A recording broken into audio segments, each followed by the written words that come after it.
प्रस्ताव प्रस्ताव सर्वसम्मति से पारित हुआ। प्रस्ताव सर्वसम्मत से स्वीकृत हुआ। बिहार पदों एवं सेवाओं के रिक्तियों में, हम तो बोलना ही जा रहे थे, वो लिखे हुए थे हम इसको।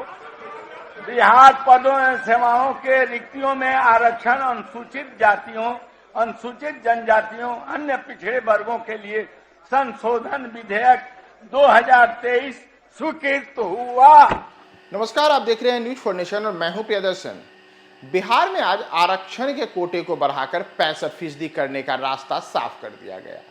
कहा तो यह जाए कि यह आरक्षण अब 75% हो गया है, क्योंकि जो सामान्य वर्ग के लिए 10% कोटा है वह भी आ गया है। तो ऐसे में यह समझना बेहद जरूरी है कि बिहार में किन जातियों को अब कितना कितना आरक्षण मिलेगा। दरअसल बिहार विधानसभा में आज भी जो आरक्षण बढ़ाने का प्रस्ताव था उसे पास कर दिया गया। सर्वसम्मति से इस प्रस्ताव को वहां तमाम जो दल के सदस्य थे, चाहे वह सत्ता पक्ष के लोग हों या विपक्ष के लोग हों, सबने इस पर सहमति जताई कि बिहार में आरक्षण के कोटे को बढ़ाया जाए। तो आरक्षण का कोटा बढ़ गया है तो आम लोगों के दिमाग में भी एक बड़ा सवाल है कि आखिर अब किस जाति के लोगों को कितना आरक्षण मिलेगा, और यही हम आपको बता रहे हैं कि अब किस जाति के लिए कितना कितना आरक्षण निर्धारित है। तो अगर हम शुरुआत करें तो शुरुआत हम सबसे पहले करते हैं एससी यानी कि शेड्यूल कास्ट यानी कि अनुसूचित जाति से। तो अनुसूचित जाति को अब क्या मिलेगा? तो जो आरक्षण का नया प्रस्ताव है जिसे आज बिहार विधानसभा में पास किया गया है, तो इसके अनुरूप अब जो शेड्यूल कास्ट है, अनुसूचित जाति है, उस एससी समुदाय के लिए अब आरक्षण का जो मौजूदा कोटा होगा यानी कि जो नया प्रस्ताव के बाद होगा उसे बढ़ा करके पहले यह 16% था। ध्यान रखिएगा कि पहले अनुसूचित जाति के लिए जो आरक्षित सीटें होती थीं वह 16% होती थी। अब इसे बढ़ा करके 20% कर दिया जाएगा, यानी कि 20% आरक्षण का कोटा शेड्यूल कास्ट के लिए होगा। और अब अगर हम बात करें एसटी की यानी कि शेड्यूल ट्राइब्स, जो कि अनुसूचित जनजाति के अंतर्गत आती हैं, तो बिहार में अनुसूचित जनजाति के लोगों के लिए अब तक जो आरक्षित कोटा था वह केवल 1% था। लेकिन अब बिहार में अनुसूचित जनजाति के लिए जो आरक्षित कोटे के तहत उनको सुविधाएं और लाभ मिलेंगी, उसके लिए इसे बढ़ा करके 2% कर दिया गया है।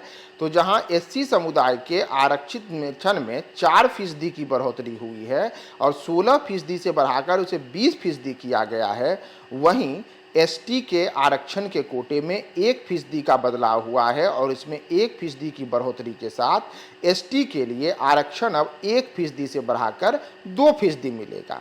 वहीं अगर हम बात ईबीसी की करें यानी कि अत्यंत पिछड़ा वर्ग की, और अगर हम ओबीसी की करें, तो ईबीसी और ओबीसी बिहार में वो दो महत्वपूर्ण वर्ग होते हैं जिनके अंतर्गत कई जो पीछे मझोली जातियां हैं वो मझोली जातियां आती हैं।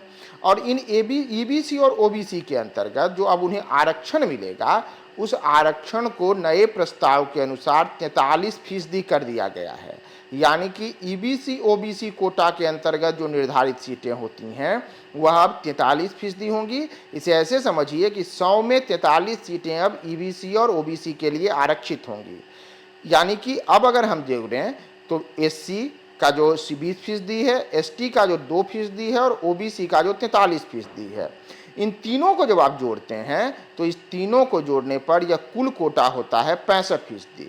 इसके अतिरिक्त सामान्य वर्ग यानी कि सवर्णों के लिए जो आर्थिक रूप से पिछड़े हैं उनके लिए पहले से ही ईडब्ल्यूएस का कोटा निर्धारित है और वह 10% है।